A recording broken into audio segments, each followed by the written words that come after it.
Hi friends, play ஸ்டோரில் போய் டியோடாப் அப்படின்னு போட்டு நம்ம சர்ச் பண்ணோம்னா நம்மளுக்கு வந்து ஆன்லைன் ஷாப்பிங் ஆப் வந்து கிடைக்கும். அதை நம்ம வந்து இன்ஸ்டால் பண்ணிக்கணும். நம்ம ஃபோன்லேருந்து இதை ஓப்பன் பண்ணோம்னா இன்டர்ஃபேஸ் இப்படி தான் ஓப்பன் ஆகும். இது ஹோம் ஸ்க்ரீன். இதில் நிறைய கேட்டகரிஸ் கொடுத்துருப்பாங்க. இதை ஸ்க்ரோல் பண்ணிட்டே கீழே வந்தோம் அப்படின்னா அமௌண்ட் வைஸாகவும் ஐட்டம்ஸை பிரித்து போட்டிருப்பாங்க. 9 ரூபா, 19 ரூபா, 29 ரூபா, 49 ரூபா அப்படின்ட்டு 449 ரூபாய் வரைக்குமே இதை செக்ரிகேட் பண்ணியிருப்பாங்க. ஹோம் ஸ்க்ரீனுக்கு அடுத்ததாக கலெக்ஷன்ஸ், அது மூலியமாகவும் நம்ம வந்து பொருட்களை வந்து தேர்ந்தெடுத்துக்கலாம். அடுத்ததாக இருக்கிறது விஷ் லிஸ்ட்டு. இதில் வந்து நமக்கு தேவையான பொருட்களை போட்டு வச்சுக்கலாம்.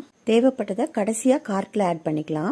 இப்போ பொருட்களை எப்படி விஷ் லிஸ்ட்டில் ஆட் பண்ணுறதுன்னு பார்க்கலாம். ஹோம் ஸ்க்ரீன்லேருந்து ஃபர்ஸ்ட் கேட்டகரியில் போயிருக்கோம். இதில் வந்து இந்த ப்ரஷ்ஷை வந்து நமக்கு வேணும் அப்படின்னா இங்கே இருக்கிற ஹார்ட் சிம்பிளை வந்து டச் பண்ணணும். அது ரெட் கலராக மாறிடும். இப்போ நம்ம போய் நம்மளோட விஷ் லிஸ்ட்டில் பார்த்தோம்னா நம்ம அங்கே போட்டு வச்சது இருக்கும். பொருட்கள் வாங்குறதை பற்றி அடுத்த வீடியோவில் பார்க்கலாம்.